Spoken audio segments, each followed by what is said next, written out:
As the Bay Area is now back in school, the American Academy of Pediatrics and American Academy of Sleep Medicine have new guidelines for kids to make sure they get the proper amount of sleep. Dr. Bobby Hopkins joins us today with the details. Good morning. Good morning. And we're seeing changes this morning, but not huge changes. I think it's more, as you were kind of telling me, just people getting together and saying, yes, this is really an important deal.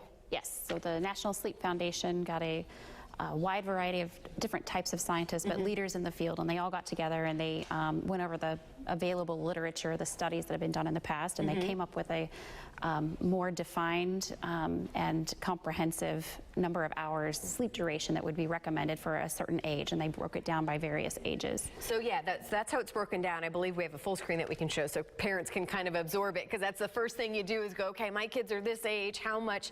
I think people, I would assume as a parent, I kind of was, of how much sleep is required, really at all of the ages.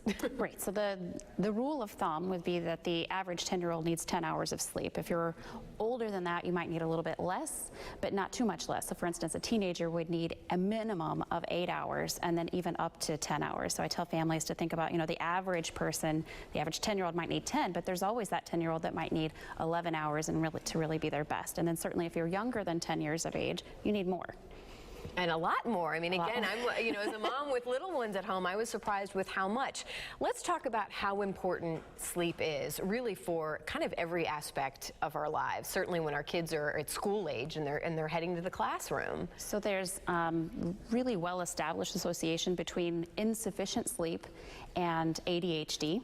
And so you might have attention difficulties or hyperactivity, behavioral problems if you don't get enough sleep. It's also been shown that the less sleep that you get, the lower your grades might be. And so really encouraging sleep, making sleep a priority for your family is the best way to get your kids to have the greatest performance in school. We were just showing some B-roll of some sleep studies. I didn't really realize you could do this with kids too, but this is something that maybe, you know, what would you recommend if you're really having trouble getting your kids to sleep? So the reason to have a sleep study would be if you think that the sleep quality is impaired. So for instance, if you think your child is having obstructive sleep apnea where they might be snoring, then your child might wake up more frequently during the night, and then they might have either sleepiness or behavior problems like hyperactivity during the day. There's also a condition called periodic limb movement disorder, which is found in up to 15% of the population, and that's where the kids might kick frequently at night. So that would be another reason to have a sleep study. But otherwise, for children that have insomnia or have difficulty going to sleep, there's a lot of behavioral things that we do that don't necessarily require testing. I know one of the things you wanted to mention and make sure that parents keep in mind, we're all guilty of it, is making sure that sleep is a priority. And I know this drill, parents were all so busy. By the time you put in any kind of sports that they might be in, the homework that needs to be done, by the time people are getting home from work, there's sometimes just not enough hours to get it all day. But talk again about why this needs to be a priority. That's true. So everyone needs to make sleep a priority in order for both of themselves as well as their children to be the best of them that they can be during the day. Everyone is so busy, but if you really crunch down what you need to do, you might be more efficient doing your homework if you got a good night's sleep the night before. And so even though we have all of these challenges, if you make sleep a priority, things might be easier for you the next day.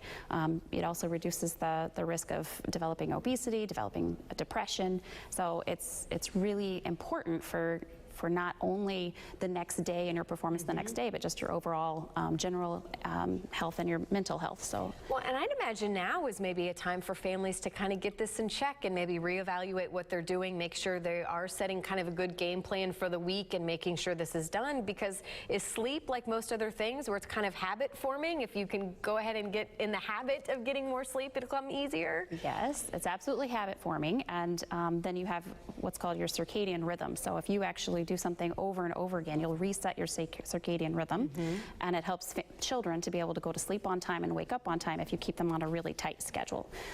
So this is a really good time because they're already forced into a schedule because of school, and it's time to get them out of the summer schedule and into a school schedule that helps them to perform better for school. And again, we can't say it enough. It really, the key is just making sure that parents keep it a priority, I think, for the kids, and then maybe if the kids get to bed, to bed earlier, maybe the parents can as well. And it's got to be just just Absolutely. important for parents to be getting enough sleep. It is. I tell my patients' families that if you're not allowing your children to go to bed and get some sleep, then you're staying up, and you're not going to be the best parent that you can be the next day. And so for you to have the patience and the ability to get your kids to where they need to go, you need to be well rested as well. Well, doctor, thank you so much for being here this morning. I think this is great reminders for parents, including myself. So we'll see. We'll put our best priority effort in place. So thank you so much. right. We appreciate it, doctor. Thank you. No problem. Up next.